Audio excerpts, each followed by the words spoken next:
Neste bate-papo com Ana Paula Graziano, que é sócia de Arnold Schwarzenegger aqui no Brasil, ela fala um pouquinho dos bastidores do evento, o grande festival Arnold Sports, e fala também de saúde, indústria fitness e bem-estar.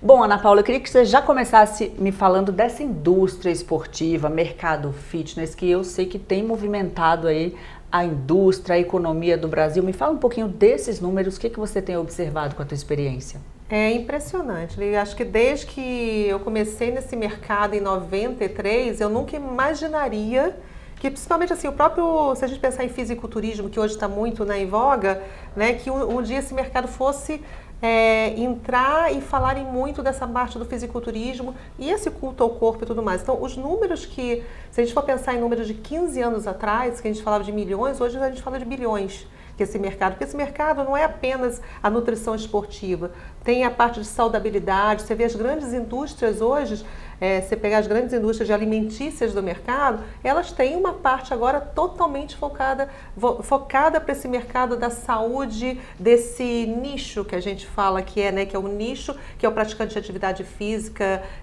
ou seja, fisiculturismo e outro tipo de atividade de esportes no geral. Então hoje eles precisam de uma alimentação diferenciada para ter performance. Então hoje modificou muito, os números cresceram demais nessa área, não só da indústria alimentícia, como hoje o contrário, né? As indústrias que estão focadas hoje no nicho, elas pensam em atingir a família também, por que não, né? Então aquelas indústrias que de repente só pensavam na parte de performance, ela fala, não, o mercado é muito maior, a pessoa precisa dormir bem, né? A pessoa precisa se alimentar melhor, a pessoa tem que ter uma disposição melhor física e mental, mesmo depois da pandemia, né? Eu acho que uma das coisas que mais afetou a população é a parte de cabeça. Hoje, quanto a gente fala de burnout, de ansiedade, de depressão. Então, hoje tem muita coisa na área da suplementação para essa área. Então, cresceu muito o mercado, muito, ela desenvolveu demais. Isso é refletido dentro dos eventos que eu faço do setor. E é uma coisa que não é mais assim, eu vou tomar um suplemento, eu vou tomar um whey protein, eu vou tomar uma creatina,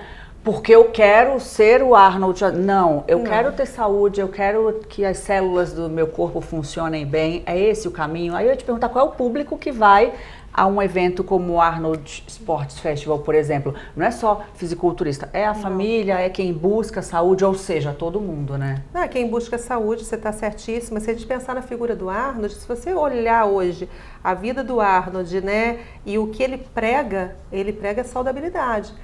Se ele chegasse aqui agora, a primeira pergunta que ele faria, quem já treinou hoje? Ele fala assim, um dia você tem 24 horas, você não tem 30 minutos para você praticar uma atividade física. Ele fala, você precisa ir para a academia, vai andar, vai fazer algum tipo de esporte. Então, assim, ele prega muito isso e ele vivencia. Quando ele chega aqui no Brasil, não importa a hora que ele chegou, a primeira coisa que ele vai fazer é deixar as malas no quarto, ele vai treinar. Nem que seja 30 minutos por dia ele faz isso. Então, assim, acho que esse mercado mudou muito nesse sentido. Eu acho que é exatamente isso que você falou. Assim, o evento mostra que hoje quem vai no evento é muita família. Você vê lá o praticante de atividade física, de repente vai o namorado, vai o noivo, vai o amigo, mas vai a mãe, vai o pai. Porque hoje, quando você imagina que quando um jovem, né, que hoje ele vê num Ramondinho, num Rafa Brandão, numa Isa Pessini, numa Franciele, vê num Renato Cariani, num Paulo Musi como ídolos, cara, ele quer praticar aquilo ali em casa. Às vezes, eu nunca me esqueço, Renato Cariani falou isso para mim esse ano, né? Eu falei, Renato, como é que você consegue? Às vezes você está jantando, almoçando, as pessoas te param para tirar foto. Ele falou, Ana, você imagina que às vezes, fica até arrepiada falando, às vezes para aquele jovem ali, eu sou o único amigo que ele tem dentro de casa.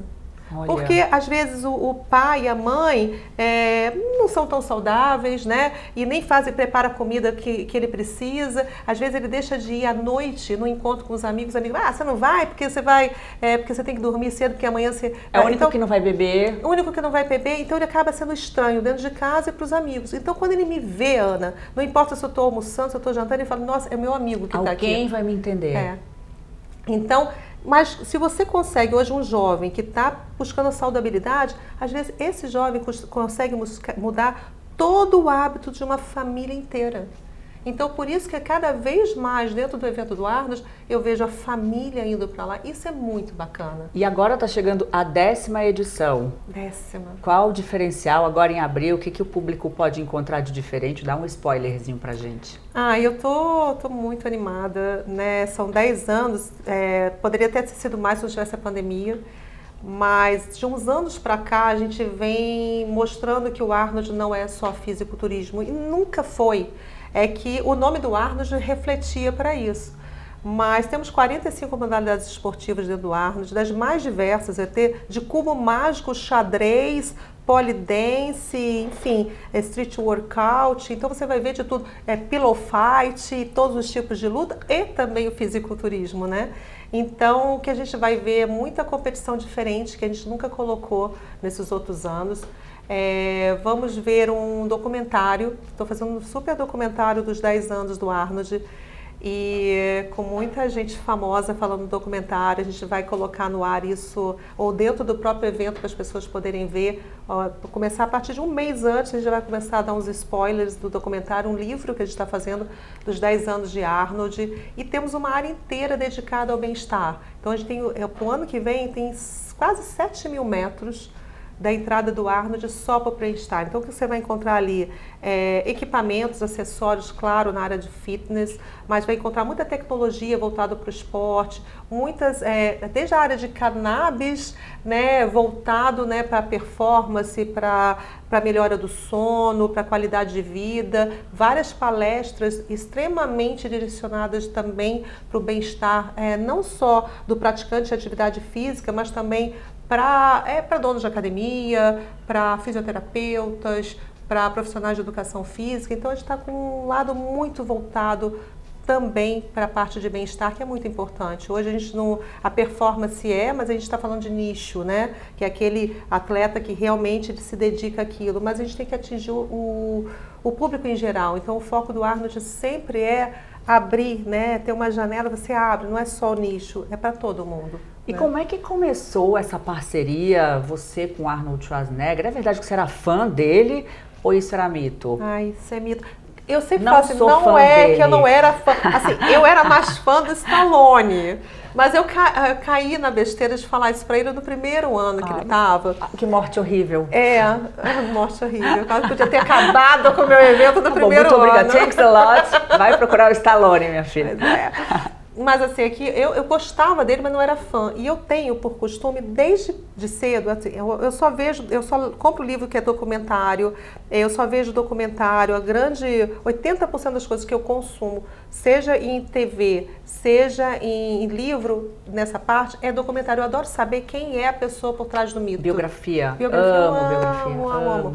E eu precisava entender quem é aquele homem, sabe? Porque eu vi as pessoas no meu primeiro ano de feira chorando, homens enormes, chorando. Eu não sentia aquela emoção. Claro que eu fiz um grande evento como uma organizadora prática, mas eu não sentia aquela emoção. Eu falei, cara, eu preciso entender quem é esse homem. Ok, Arnold, senta aí. Aí eu comecei a ler tudo sobre ele, e naquele primeiro ano que eu fiz o evento, eu fui onde era a casa dele, eu fui à Áustria.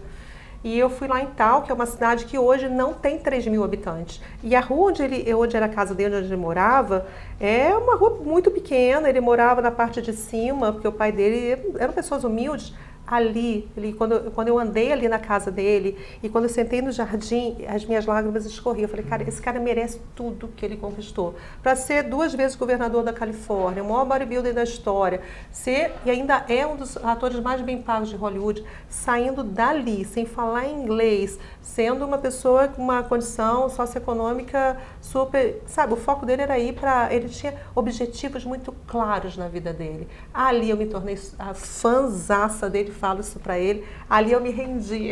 Aí chorou, aí tietou. Chorei, sou muito fã. Sou fã porque você vê a disciplina, né? Por trás disso, foco. Dessa conquista, de tudo que você falou, existe acho que um cara muito disciplinado. Muito disciplinado, e ele é de uma gentileza. Eu falo, o Arnold é um cara zero, porque às vezes você vê muitas pessoas famosas vindo te fazendo 1000 exigências. Arnold é zero. Ele é um cara muito simples, assim, ele tem um olhar para criança, ele sempre fala, eu quero abrir o evento com crianças. Ana, num país com tanta diferença socioeconômica, se você coloca essa criança no esporte, e você tá mexendo com a vida não somente daquela criança, como da família inteira. Você está dando porque o esporte ele te dá conceitos de equipe, né, de disciplina, de foco, de resiliência, de persistência, de tudo, de determinação. Então, se você consegue colocar uma criança em qualquer atividade, seja esportiva, você consegue mudar a vida, principalmente num país como o Brasil. Então, ele tem muito isso. Ele falou, quando você colocar o esporte, Ana, fala para todos os teus parceiros para colocar algo que tenha criança envolvida também. Então, a gente tem muito esse conceito que o Arnold tem, a gente aplica dentro do evento. Agora, falando de você, qual é a tua ligação, a tua relação com o esporte? É uma coisa que você tem afinidade, curte, ama ou não? É mais para gerenciar essa questão? Como é que é a tua relação? Não, eu vou ser muito verdadeira.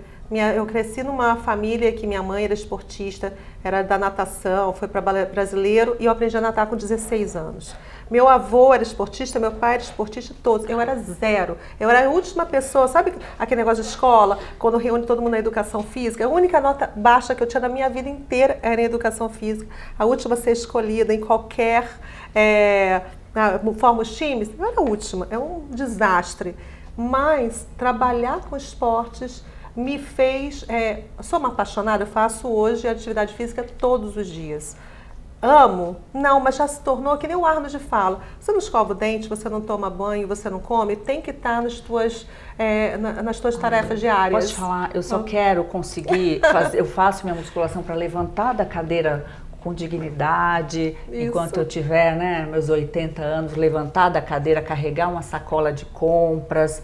É esse o objetivo, estamos nessa fase, tá, Mas gente? Eu não estou diferente, eu não faço porque eu amo, mas eu faço porque é importante. Então, se você tem essa consciência, isso que você falou é muito importante. Minha personal, ela fala assim, Ana, você quer chegar com 80, 90 anos, você conseguir ter autonomia sem precisar de ninguém, você tem que fazer agora.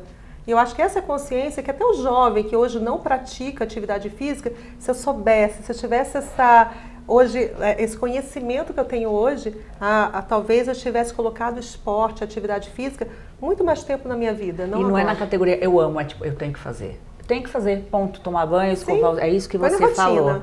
Agora, qual é o caminho que se percorre? Porque eu acho que tem muitos jovens assistindo. Você começou como estagiária de uma empresa.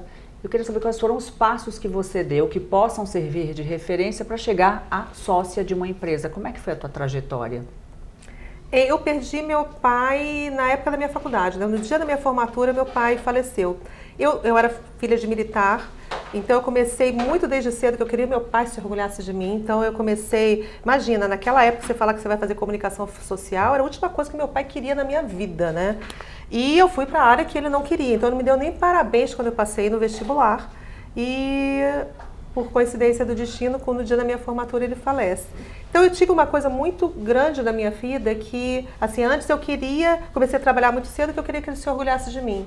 Quando ele faleceu, eu perdi aquela figura paterna, então assim, eu falei assim, cara, agora sou eu por mim mesma, eu não posso depender de ninguém e nem lá. Então assim, eu tive desde o início uma vontade muito grande de ser alguém, de trabalhar e eu não medi esforços. Então o que eu sempre prego para as minhas filhas hoje, fala, se te pedem isso daqui, cara, faz isso e mais isso. Se você, mas já acabou o que me pediram, se prontifica, chega lá, fala assim, olha, eu acabei isso aqui. Alguém mais aqui precisa de ajuda?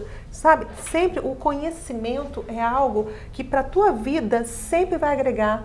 Às vezes uma outra área que não é a tua, se prontifica ali, com certeza na tua vida. Aquilo que você aprendeu naquela outra área, seja do setor financeiro, seja o setor de RH, seja o setor de logística, assim, qualquer coisa que você tiver, agrega na tua vida e faça. Não fique estagnado esperando as coisas virem para você. Então, se eu pudesse, e é o que eu falo para minha filha, seja proativo. A proatividade, para mim, é uma das coisas mais importantes. E os soft skills, que às vezes você pode ter no teu currículo, pós-graduação, todos os tipos de, qualquer tipo de outras graduações que você tenha. Mas se você não desenvolver sua relação interpessoal, você vai estar fora do mercado, porque eu acho que é a coisa mais importante que tem, que eu acho que é outro grande diferencial. Você pode ter o teu currículo melhor do mundo, mas se você não souber se relacionar com as pessoas à tua volta, você ter uma inteligência emocional para você tratar aquele problema, se aquele problema desse tamanho pode se tornar desse.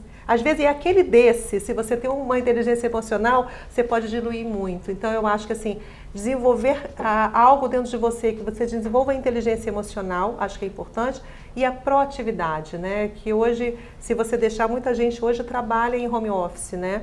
E você tem que ter a certeza que aquela pessoa está ali fazendo aquilo dali, né? Você tem a certeza que você está confiando no trabalho e você não está ali, um passeia com o cachorro, o outro vai comer no horário que não tem, vai falar com a mãe, vai dizer... Tudo bem, essas coisas acontecem, mas se você estivesse no seu ambiente de trabalho, você talvez você não fizesse nada disso. E aí falta um aprendizado, né? Aprendizado. Que só o presencial muitas vezes garante, e nessa fase da vida, né? Que a pessoa está começando profissionalmente. Eu acho que essa juventude aí, eles têm umas coisas maravilhosas, né? Que a tecnologia, o que eu ainda não entendo, eles pegam assim, né?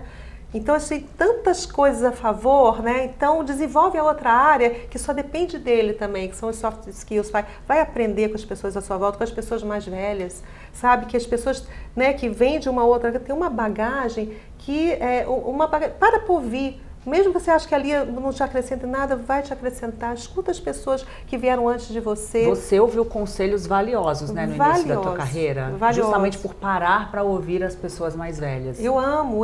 Até hoje, se as pessoas que fizeram trabalho lá atrás, que às vezes o jovem não tem muita paciência com a pessoa mais velha, né? Eu observo isso. E eu amo, mas desde sempre. Então, eu me lembro quando eu tinha uns 17 anos, né? E eu era estagiária, e eu fazia feiras de joias e relógios, assistia o Egon Frank, que era um suíço, dono da Mondaine, relógios Mondaine, que eu fazia as feiras de relógios, como faço até hoje. E ninguém tinha muita paciência, assim, com ele. E eu ia uma vez por semana almoçar com ele. E ele era incrível, ele falava para mim, Ana, o homem é rico na medida de sapos que ele engole. E são coisas que nunca me saíram da cabeça, quando às vezes eu quero perder a cabeça, às vezes você está assim, você fala... Minha avó também falava, Ana, põe um saco de sal na boca quando alguma coisa acontecer, porque se você fala, às vezes num momento de raiva, aquela palavra nunca mais volta.